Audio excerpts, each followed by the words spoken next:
Hello people, this is the second video and the first part of part 1 of a series I'm going to do, which hopes to arrive at some sort of insight into Pluto, into the Gate 41 in January of 2025, 30th of January 2025. As I said in my introduction, I'm going to divide these videos into high, medium and low here, and that's so people that don't want to bother too much with the super cerebral abstract thing like this video can avoid that, and people that don't want to bother too much with my personal experience, which is in the low category, can avoid that. The thing that I think is usable by most people is in the medium category. So this will be labelled in the video headings. This video is outlining the theory that I'm going to work with here. I'm going to work with the idea that the movement of Pluto through gate 6160 and into gate 41 is how we learn and understand this. So we look at the past to understand the future in a sense. And this one is in relation to my outline there, is a high video. So it's Law of One and human design stuff with nothing real impacting that. So I will need to talk about what gate 61, gate 60 and gate 41 mean. That's obvious, I'll need to do that. But I wanted to outline some other information that I also have that can give me insight into what these archetypal numbers mean. You may or may not be familiar with a source called the Law of One. This was a channeling back in 1981 that I consider extremely accurate. And to me, it seems as though it is the same source that created both the Law of One and the human design. We can see that the entity giving the information, the entity being channeled, is the same as the name given to the creator of the human design, the channeler, so to speak, and there are many other fairly specific connections between these two systems. As an example, the Law of One actually mentions that people have two sets of astrological impacts on them, so one before they're born and one at the birth.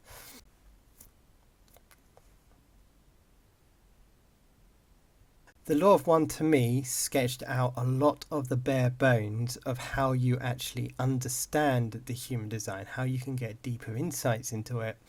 Things such as the Law of Free Will explain a great deal of the human design chart, which wasn't able to be explained in the main human design. The main human design relies on quite a bit of magical thinking, whereas the Law of One and how it explains certain things, in my understanding at least, explains these things in a more logical, down-to-earth way. So as an example, the most important law of creation in the Law of One is something called the Law of Free Will. And this would explain the projector's strategy as one very basic, but I won't go into that any further. The Law of One was created in a different way to the human design. The human design was just a pure channeling. It was, here is the information, and this one guy was just talking it. The Law of One, however, had a group of 3 people that were doing the channeling, and they were interacting with the entity more. So they were asking questions, and there was a lot more push-pull and trying to understand the philosophy of the entire thing. The questioner in the Law of One struggled quite a bit with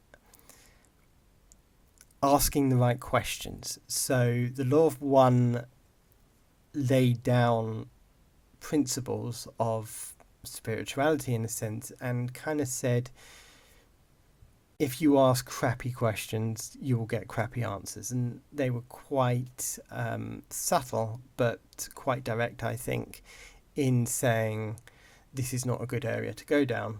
And eventually the questioner did find a good area to go down, and that good area to go down was something called archetypes, and that was expressed through the tarot. So you have this system of channeling which comes down and explains loads of philosophy and says the archetypes are one of the most important things you can look at, and then later on brings in this other chart, which is an amazing deep exploration of the archetypes of a type that we don't have, or rather didn't have before this system on our Earth, at least that is publicly known. While looking at this and finding things between these two systems, I think that I kind of understood myself with this little image here, that the tarot could be superimposed onto the human design and it would be explained. So the Law of One specifically stated that the Fool was a simpler archetype. The gate 25 is also positioned at the beginning of Aries, the end of Pisces, and it all fits.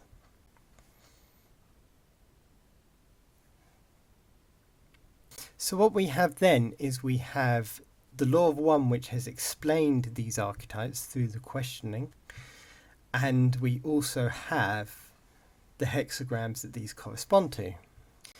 When we get round to the gates 61, 60 and 41, we learn that the moon is the major arcana. So this was only major arcana, maybe I should have said that. That correlates with these three hexagrams. And theoretically, what I think... So we'll take what the moon meant in relation to the Law of One, and then that will, I think, show something about these three hexagrams. The moon comes after the star, so it comes after this period of just unbelievable guidance that the person... These are all my interpretations to an extent. There wasn't a great deal said in the Law of One about... There was a bit said, but there wasn't a great deal said in the Law of One about what the archetypes mean. You're really meant to discover it yourself. They're meant to give you an introduction as such. But the star, which is just before the moon, is to do, in my view, with just being unbelievably guided forward. We see that the gate 54, the gate 54.4 in the human design will correspond to the end of the star, and this is something called the alpha and the omega. And when you see that the 54.4 would be the first gate to point to the gate 61, that makes a kind of sense. But the star is this guidance and this kind of striving towards something better. Then we get to the moon, and the moon is this half light. So the moon shines this light, but the person isn't really quite freed from the darkness. They get some things right, and then they realise they got some things wrong, and they spend ages trying to get things right and not getting anywhere.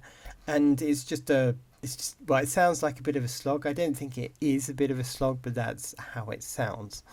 And then the next one is the sun, and the sun is where you actually get it right. All that seeking and striving for however many years, you get to the sun, the full enlightenment, and you're like, damn, that is it. You've really got it, and you haven't gone through all the missteps are over.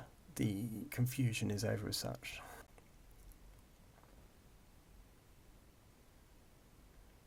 So what does this mean in relation to the human design? Gate 61, gate 60 and gate 41. Well, this is how I see it. The gate 61 is the light as such, and it's a light that brings an incredible understanding to psychological relationships, to the psychology of relationships and such like that. The gate 61 is very much a new age stream, but it's also a psychological stream. There's a lot of similarities between those two areas. Now that I've deleted so many videos, I've also deleted the video I did on the head gates where I explained the gate 61 and the other two streams. But it's a central stream, and that's what it does. And in relation to both the Law of One and human design, both Carla Rueckert, the channel for the Law of One, and Ra Uru, the channel for the human design, both had the 61 in their incarnation crosses, and so do at least one other figure that was doing this kind of work that I have on record. So it's this sudden light. That's the beginning. That's the light side of the moon. But then we go into the darkness. So the gate 60 is the darkness. What has happened now in the gate 60, and in my next two videos, I will give analogies about that in real life and in relation to the lockdown, is that you now have a limitation. What the limitation is that the world is a very fake place.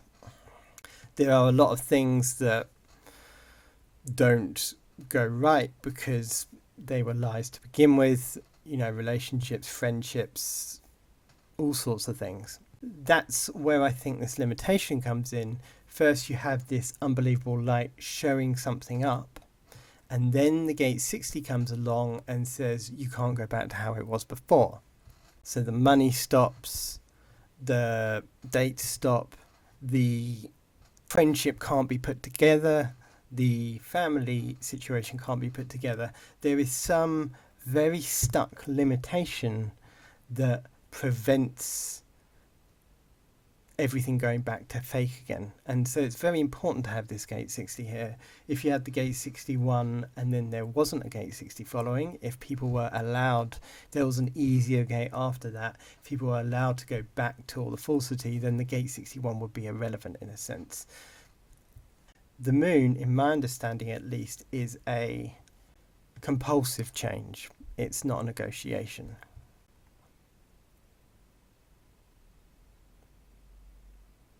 So once that long process of limitation ends, once the boundaries have been set, once all the people that live their lives as absolute fake human beings have been put in the situation of limitation so long and proven how unbelievably fake they are without the resources to fake things anymore, once the weeds actually start to kind of die from the lack of nutrition in a sense, then you get the gate 41 and you get a new beginning. And the gate 41 is the beginning of the human design cycle, archetypal cycle in a sense. I never know if it's gate 1, gate 41 or gate 25 or 17, but it's significant as a beginning point because it's at the bottom of the graph and it motivates this beginning. It's known as decrease. So when I get to the very end in part 4, I will have a quick look at some people with the gate 41 in human design, and I would say that the gate 41 corresponds in some way to evolutionary psychology. Evolutionary psychology says that a lot of times, because there is this lack of resources, because we don't have infinite partners, because money is hard to come by, etc., etc., this is why we have to do the right behaviours in relation to the world that we live. We live in a limited, finite world. And that's what the theory is behind this lockdown and where we might go to understand what the future might hold when Pluto does go into the gate 41. The next thing I want to go into is a real life example of this. So somebody that I've observed, or even just a regular example, I'm not really sure, that explains this that I've just explained here. And then afterwards I wanted to go to lockdown and go to something that I'm casually calling just a made up thing based on a biblical idea, but I'm not saying it's a real biblical idea or anything that crazy. The 4 horsemen of the apocalypse, and that is family and friendships, markets, corporations, economies, money, that kind of thing, the church, and the dating scene. So these 4 areas I think have really been hit very hard during this lockdown and really show very strongly how the gate 60 has manifested. So thank you for listening, and maybe I'll see you in the next video.